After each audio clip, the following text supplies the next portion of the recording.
Hello les amis, bon j'espère que vous allez bien. Bienvenue dans un nouvel épisode de S'entreprendre et potentiellement un des derniers avant un petit moment parce que je vais faire une pause sur ce podcast. Je vais vous en dire un peu plus. Là, je suis parti pendant un mois, je suis parti aux Philippines. J'ai coupé pendant 3 semaines.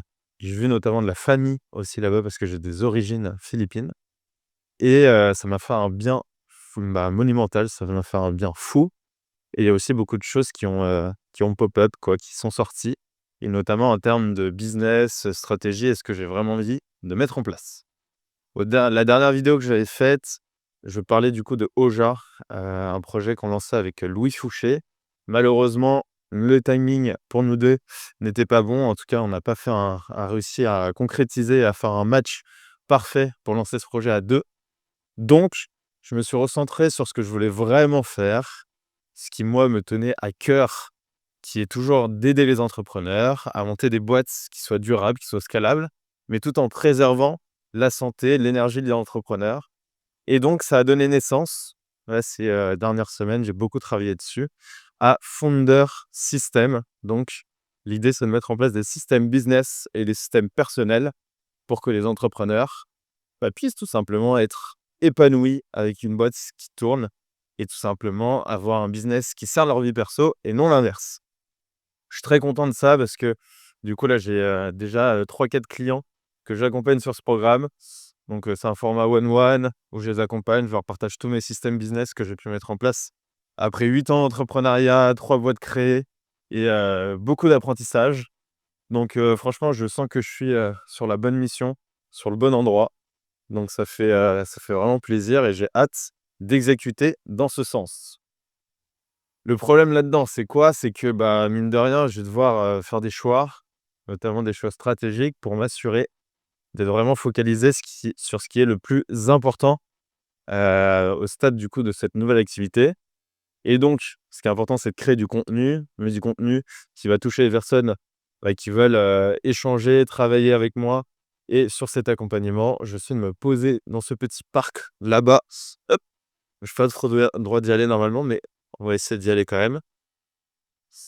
Et donc je dois prioriser.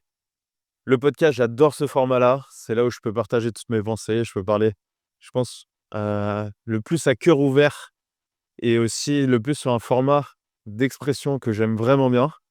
Donc, ça me fend le cœur de devoir faire une pause, mais il faut que je le fasse. C'est essentiel pour la strat de, ce que je veux mettre en place. Mais ça ne veut pas dire que je serai plus jamais là. Au contraire, je vais revenir.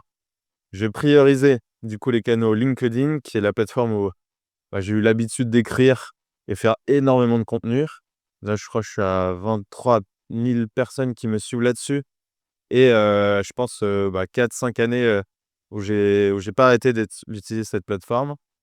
Je l'avais mis en pause pendant à peu près là 3-4 mois parce que j'avais besoin de réfléchir, j'avais du mal à créer du contenu et avoir l'inspiration lorsqu'on n'est pas fixé sur ce qu'on veut vraiment faire et proposer au monde. Donc là, ça revient, je sens que je suis prêt à revenir là-dessus. Je vais refaire aussi du contenu à terme du coup sur Instagram, YouTube et sur le podcast, mais je vais y aller crescendo. Je vais aussi lancer une newsletter. Donc voilà, je sais tous les canaux sur lesquels je vais être présent, mais il faut que je le fasse de manière stratégique et pas à pas. C'est ce qui est important pour monter les bons systèmes et avoir des fondations solides. Donc voilà ce que je voulais vous partager. C'est le lancement de ce nouveau projet. Si vous voulez regarder, soutenir, etc., n'hésitez pas à me suivre du coup sur LinkedIn. Et le podcast, du coup, je reviendrai en temps voulu. Toutes ces réflexions m'ont mené à pas mal de conclusions que j'aimerais vous partager un peu en vrac lors de cet épisode. Je me suis rendu compte que avant de s'associer ou avant de se mettre du coup avec, quelqu'un et choisir vraiment le projet qui nous intéresse, c'est tellement important de se poser sur sa vision personnelle, sur ce qu'on veut devenir en tant qu'entrepreneur dans les 2, 3, 5 prochaines années. Parce que s'associer, mine de rien, ça conditionne quand même énormément ça. Et aussi, quel est le rôle de la personne que vous voulez avoir à vos côtés? Moi, je me suis rendu compte, en mappant et en exprimant ce que je veux devenir en tant qu'entrepreneur et ce que je veux construire avec Founder System, qu'aujourd'hui, en fait, j'ai pas forcément besoin d'associer. J'avais besoin de me rassurer, je pense, il y a quelques mois, en me disant: «Bon, je quitte», parce que là, je suis en train de revendre, je sais, partage ça un peu en avant-première, mais on est en train de revendre la structure Grosse Hiring. On est en train de faire la transition, donc on a des racheteurs potentiels. On va en train de faire la transition et pour après, moi, que je puisse lancer l'autre projet. Donc, au pire des cas, je ferai les 2 en parallèle, mais j'ai vraiment envie de me focaliser sur un business. Et donc sur cette nouvelle aventure, je me suis posé la question: «OK, qu'est-ce que tu fais? Est-ce que tu repars avec l'ancienne équipe? Est-ce que tu crées une nouvelle équipe? Comment tu veux vraiment le construire?» Et en fait, je me suis rendu compte que pour que ce soit au plus proche de ce que je veux, au plus proche de mes pensées, que l'exécution se fasse rapidement et surtout au début, vu que tu es forcément dans la recherche de tes clients, du PMF, du produit et cetera, et ben, il faut que tu sois très rapide dans l'itération et dans l'exécution. Le fait d'être plusieurs sur la stratégie ou en tant que décisionnaire, et ben, ça peut accélérer les choses ou retarder certaines choses ou même faire dériver ta vision. En fait, je me suis rendu compte que moi, c'est quand même très clair. Je sais où je veux aller, je sais ce que je veux faire. Et moi, mon vrai sujet, ça va être l'exécution. Donc, m'assurer d'avoir une bonne exécution pour l'atteindre. Et ça, c'est ma zone de génie. C'est ma zone de kiff. J'adore faire ça. J'adore mettre en place des systèmes après par la suite. Donc, ça, j'ai aucun doute là-dessus. À l'inverse, si je m'associe avec une personne qui bah, est moins bonne ou moins alignée sur la partie exécution ou sur la vision, bah, ça risque de ralentir le navire. Donc, je pense à ce stade je suis, très bien comme ça, à avancer solo et du coup, il va falloir que je m'entoure quand même de mentors, d'entrepreneurs et c'est aussi pour ça que j'ai envie de créer une communauté d'entrepreneurs conscients qui veulent justement créer des business au service de leur vie et non l'inverse et donc ça va pouvoir me nourrir parce que j'ai quand même ce besoin d'avoir des aventures collectives. Enseignement donc, prenez vraiment le temps de bien mapper, bien savoir ce que vous voulez faire. Quelles sont les personnes dans votre navire qui doivent venir? Donc, vraiment des fiches, comme des fiches de recrutement, quoi. Moi, j'avais fait une fiche associé potentiel au recrutement potentiel et qui m'a fait ouvrir les yeux sur le fait que, en fait, je me suffis amplement à moi-même pour l'instant dans le projet, dans le stade du projet. On va plus vite quand on est tout seul, mais on va plus loin quand on est ensemble et donc ça sera la phase numéro 2. Qu'est-ce que je peux vous partager aussi d'autre? Je crois que je me suis jamais senti aussi libre, libre en fait, d'agencer mon emploi du temps comme je le veux, libre de prendre mes décisions, libre d'exécuter à l'endroit aussi qui me donne envie. Donc c'est une sorte de liberté que je connaissais pas du tout avant d'être solo founder, alors que je défendais énormément l'association. Donc c'est intéressant, je veux voir, dans les prochaines années ce que ça va donner et quel va être mon avis sur le sujet. Je pense qu'il y a pas de bonne ou mauvaise, association. Ça dépend, association oui, mais en tout cas de façon de faire. Je dis pas qu'il faut absolument être solo founder ou qu'il faut absolument être avec des associés. Je sais qu'être avec des associés, c'est une quête qui est collective, qui est intéressante parce que du coup, tu as les victoires, tu partages les défaites et cetera. Mais solo founder quand même, c'est hyper intéressant en termes de liberté. En tout cas, moi, ce que je ressens, la liberté de pouvoir choisir ce que je veux, d'exécuter et d'aller très rapidement, chercher ce qui m'intéresse. Qu'est-ce que je peux vous dire d'autre? Moi, ma conclusion, parce que j'ai beaucoup exploré comment faire en sorte que l'entrepreneur soit heureux. En tout cas, moi, c'était vraiment ma quête là sur, les dernières années et en fait, je me suis rendu compte qu'on ne peut pas dissocier le business de l'entrepreneur. Un entrepreneur, c'est une personne qui crée, qui a envie d'avoir un business qui tourne, qui va pas se contenter, d'un business qui n'est pas rentable et qui sert pas sa vie. Donc il faut une boîte qui soit scalable, qui marche, qui génère de l'argent. On n'est pas une asso. En tout cas, aujourd'hui, moi, c'est pas mon stade de faire de l'associatif, même si à terme, j'en ferai, je pense. Mais on est là pour, faire de l'argent, pour avoir un modèle économique et tenir dans la durée. Donc ça, c'est très important.